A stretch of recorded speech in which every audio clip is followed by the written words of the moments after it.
What happens when you're born perfect, but perfection becomes your prison? Stella Tennant was aristocracy. She was fashion royalty.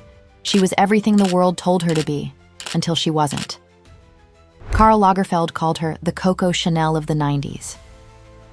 She redefined beauty with angular cheekbones, buzz cuts, and androgynous power that made fashion forget everything it thought it knew about femininity. And she did it all with an ease that made it look effortless, at least from the outside. I mean, I love doing the shows, but when you're doing the shows in Milan and then in Paris, and I like to go to London as well, and then New York, so it's quite grueling work. The cracks were never obvious, but they were always there. From Sheep Farm to Chanel campaigns, she made breaking every rule look like second nature. So what really happened to Stella Tennant? How did someone born with every advantage become fashion's most tragic loss? And was the fashion industry's golden girl actually its most dangerous secret? It all started with a sheep farm and a girl who didn't fit anywhere. The Tennant family estate in the Scottish borders wasn't just any farm. It was 1,500 acres of rolling hills where aristocracy met agriculture. This was Chatsworth House territory, where the Cavendish family had ruled for centuries. Stella's mother, Lady Emma Cavendish, was the daughter of the Duke of Devonshire, a woman who'd grown up in one of England's most spectacular stately homes. Her father, Tobias Tennant, was a gentleman farmer with artistic sensibilities and a rebellious streak that would prove prophetic. This was old money. Real money. The kind that comes with titles, expectations, and predetermined paths. The kind where your future is mapped out at birth, finishing school, proper marriage, charity work, and an occasional mention in Tatler. But Stella? She was different from day one. Born in 1970, she seemed to emerge from the womb with a built-in resistance to everything her bloodline represented. While other aristocratic daughters were learning piano and proper posture, Stella was piercing her own nose with safety pins. At 16, she took scissors to her hair and buzzed it off, creating the cropped look that would become her signature. Her parents were horrified. Their friends were scandalized. But Stella felt liberated. She wasn't just rejecting convention. She was rejecting the entire concept of traditional feminine beauty.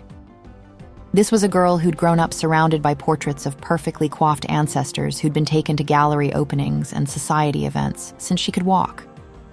She knew exactly what she was supposed to look like, and she wanted to look like anything but that.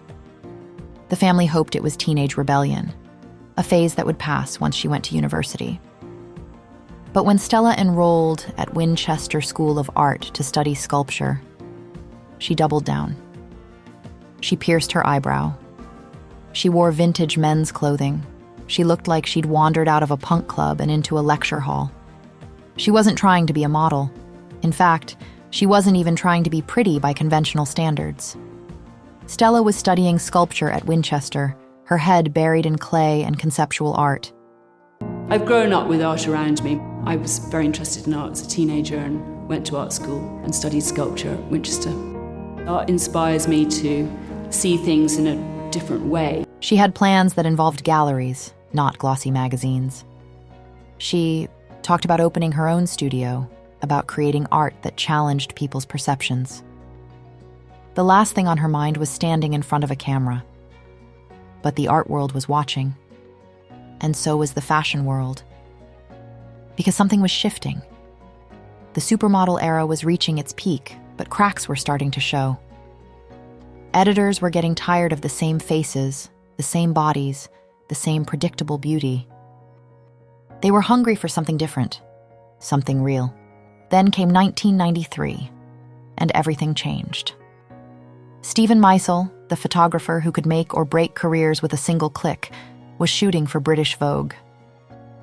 Meisel was fashion's poet, the man who could see beauty where others saw nothing.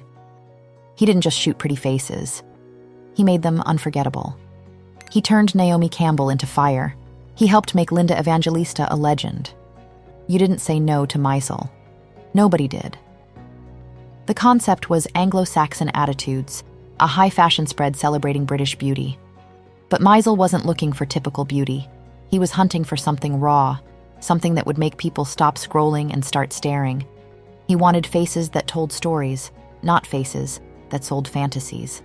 A friend of a friend was working at British Vogue, and they were looking for people for a shoot with Stephen Meisel, who was coming over. He didn't want to work with people who were like, models. He wanted to work with normal people. So I'm not really a normal person anymore, but I was then. This directly explains Meisel's approach, wanting normal people, not typical models. The casting director had heard whispers about this aristocratic art student with the buzz cut and the attitude. Word traveled fast in fashion circles, especially when it involved someone who looked like they'd never set foot in a designer boutique. They brought Stella in, almost as an afterthought. She walked into that London studio, wearing ripped jeans and a vintage band t-shirt, with no professional experience, no portfolio, no clue what she was doing. The other models in the waiting room were everything you'd expect. Perfect hair, perfect makeup, perfect poses, practiced in mirrors for years. Then there was Stella, looking like she'd rather be anywhere else, probably wondering why she'd agreed to this in the first place. But she had something else, something that made Meisel stop mid-conversation when she walked in. "She doesn't look like anyone else," he reportedly said to his assistant. "Those cheekbones that cut like glass, that androgynous energy that was both masculine and feminine, both vulnerable and fierce. The way she moved like she owned the space without trying to own it." In an industry obsessed with cookie-cutter perfection, Stella looked like she'd been carved by a different sculptor entirely. The first few shots were awkward. Stella had never been directed by a photographer before.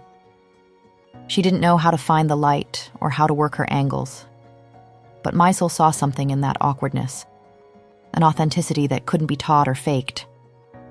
"Stop trying," he told her. "Just be." And suddenly everything clicked. The photos were electric. Stella wasn't posing, she was inhabiting. Each shot felt like she was challenging the camera, daring it to capture something true. Her buzz cut made the high fashion look rebellious. Her angular features made the soft fabrics look dangerous. This wasn't just modeling. This was art meeting attitude, and the result was explosive. Within weeks, those images were everywhere. The fashion press went crazy. Fashion editors who had never heard of Stella Tennant were calling her agent, except she didn't have an agent. She didn't even have headshots. What she had was something much more valuable: the attention of every major player in the industry. The phone calls started immediately. Casting directors, creative directors, photographers who'd been shooting the same faces for years suddenly wanted to work with the girl who looked like she'd stepped out of a different era. But there was one call that changed everything. A call from Paris, from the most powerful man in fashion. Karl Lagerfeld had seen the Meisel shots, and he was obsessed. Karl Lagerfeld didn't just see a model in Stella Tennant, he saw a revolution. Lagerfeld's team called. His assistant said it plainly. "Monsieur Lagerfeld would like to meet with Miss Tennant. Tomorrow, in Paris." Most models would have dropped everything. Stella almost said no, but Lagerfeld wasn't most designers. He was the Kaiser of fashion, the man who had resurrected Chanel from the dead and turned it into a billion-dollar empire. When Karl Lagerfeld called, you answered.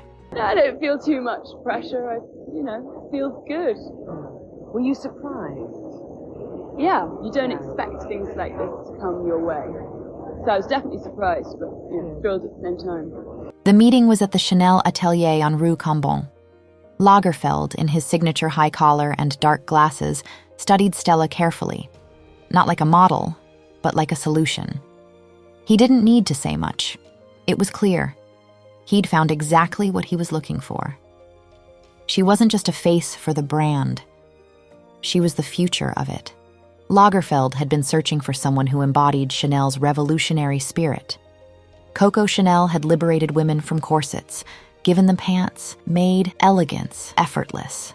But that was 1920s rebellion. Lagerfeld needed 90s rebellion. He found it in Stella's angular features, her refusal to conform, her aristocratic confidence mixed with punk attitude. She wasn't beautiful in the traditional sense. She was something more dangerous. She was powerful. The first Chanel campaign dropped like a bomb. Stella, shot by Lagerfeld himself, wearing the iconic tweed suit, but making it look like armor. Her buzz cut gleamed under studio lights. Her stare could cut glass. Fashion had never seen anything like it. Well, it's a very exciting position to be in. I'm thrilled to be representing the new face of Chanel and to be part of the tradition of the house. Suddenly, everyone wanted the Stella look. Hair salons were flooded with women demanding buzz cuts. Androgynous became aspirational. The fashion world, which had been obsessed with voluptuous supermodels like Cindy Crawford and Pamela Anderson, suddenly craved something sharper, more cerebral. But Stella wasn't just another pretty face selling products. She was rewriting the rules of what feminine could be. At Versace, she walked the runway like a warrior. At Alexander McQueen, she became living art. At Calvin Klein, she made minimalism look like rebellion. Every designer wanted to capture her essence, but none could truly replicate it. The industry fell in love with her contradictions. She was aristocratic but accessible. Avant-garde but elegant, masculine but undeniably feminine. She could make a couture gown look like battle gear or make jeans and a t-shirt look like high fashion. By 1996, she was everywhere. Magazine covers, advertising campaigns, front rows at fashion weeks. The girl who'd been piercing her own nose with safety pins was now the face of luxury itself. Fashion editor Isabella Blow once described her perfectly. Her beauty was in her eyes. She was absolutely wild, like a wild bird, a tomboy who'd never worn a dress. But here's what nobody understood yet. Stella wasn't playing their game. She was playing her own. And that game had very different rules about success, about beauty, about what it meant to be perfect. The cracks were already starting to show. You just had to know where to look. When I was working full-on for the first 5 years, I would do 75 shows a season, Stella said in an interview. I was exhausted. The effortless look was anything but effortless.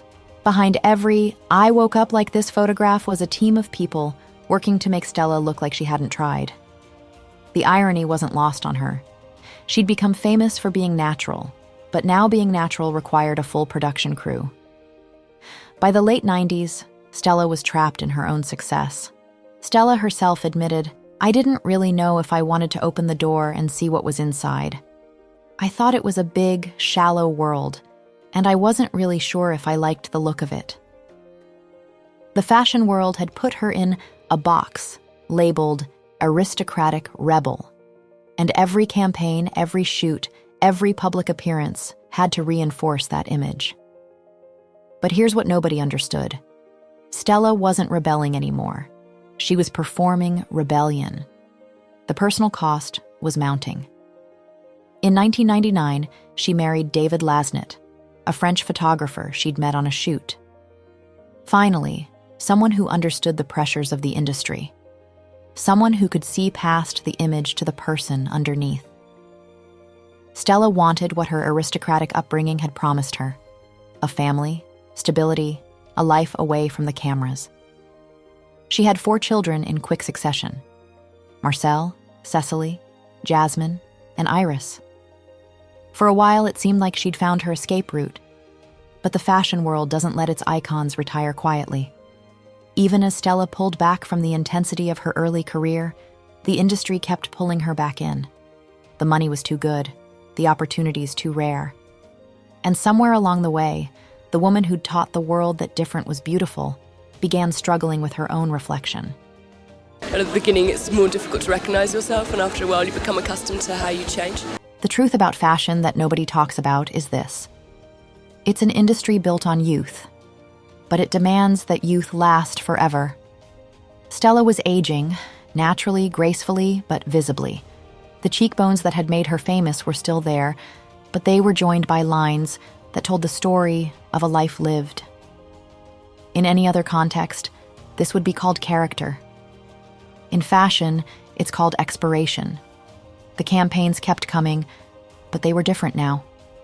Less frequent, more selective. Stella was being positioned as the elegant elder, the timeless beauty. But she could read between the lines. She was being managed out of relevance. And then there was the divorce. After 21 years of marriage, Stella and David separated in 2020. The official statement was diplomatic. Mutual decision, remain friends, focus on the children. But those who knew Stella understood this was another support system crumbling. She was 50 years old. Her children were grown. Her marriage was over. And the industry that had once celebrated her for being different was now treating her like she was disposable. The woman who'd spent her career teaching others to embrace their uniqueness was struggling to find her own place in the world. And the world was about to lose her forever. The final chapter of Stella Tennant's story began where it all started, in Scotland, away from the cameras. 2020 was supposed to be her year of reinvention. The divorce was finalized. Her children were thriving. At 50, Stella was finally free to be whoever she wanted to be, without the weight of industry expectations. But freedom, it turned out, was more terrifying than fame.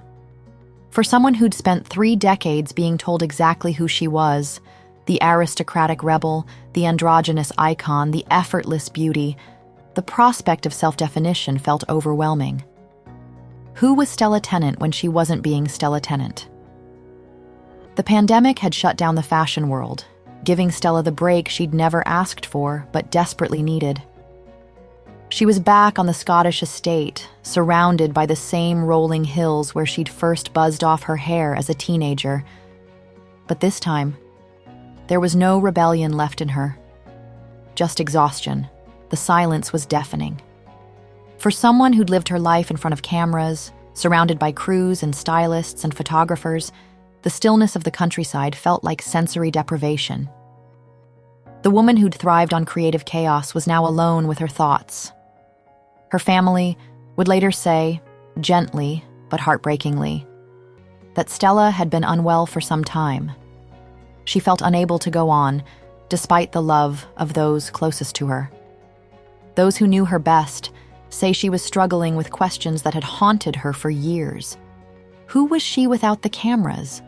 What was her worth when she wasn't being photographed? The woman who'd built a career on authenticity was discovering that she'd lost touch with her authentic self. The irony was crushing. She'd spent her career teaching others to embrace their differences, to find beauty in unconventional forms. But somewhere along the way, she'd forgotten how to apply that wisdom to herself. Friends noticed the changes. The woman who'd once commanded runways with warrior-like confidence now seemed fragile, uncertain. She'd always been private, but the privacy had turned into isolation. The aristocratic reserve that had once seemed like strength now felt like a wall she couldn't break down. December 22nd, 2020. 5 days after her 50th birthday. The call came in the early hours. Stella Tennant was found dead at her home in Scotland. The official cause would later be ruled suicide, but the real cause was more complicated. It was the accumulation of decades of pressure, of being reduced to an image, of trying to maintain an identity that had been created for her rather than by her. The fashion world was stunned. Here was a woman who'd seemed to have everything: aristocratic privilege, career success, a beautiful family. But that was the point. She'd had everything except the one thing that mattered most: the freedom to be imperfect. The tributes poured in immediately. Designers who'd worked with her, photographers who'd captured her, models who'd been inspired by her. But the most telling tributes came from the people she'd never met. The teenagers who'd seen themselves in her androgynous beauty, the women who'd learned from her that being different was not just acceptable, but powerful. Karl Lagerfeld, who'd died the year before, had once said that Stella would outlive them all. In a way, he was right.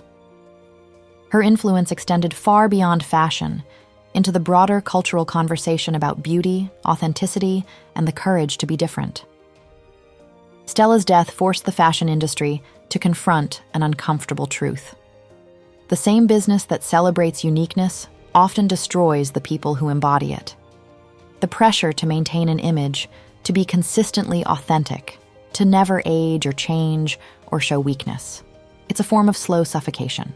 But here's what Stella Tennant's story ultimately teaches us. She changed fashion forever.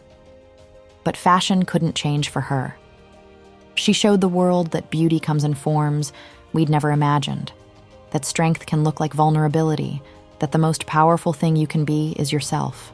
Every time someone chooses to be themselves instead of what the world expects them to be, Stella's legacy lives on. She was an aristocrat and an icon who reminded us that behind every perfect image is a human being who deserves to be seen, accepted, and loved. Not for what they represent, but for who they are.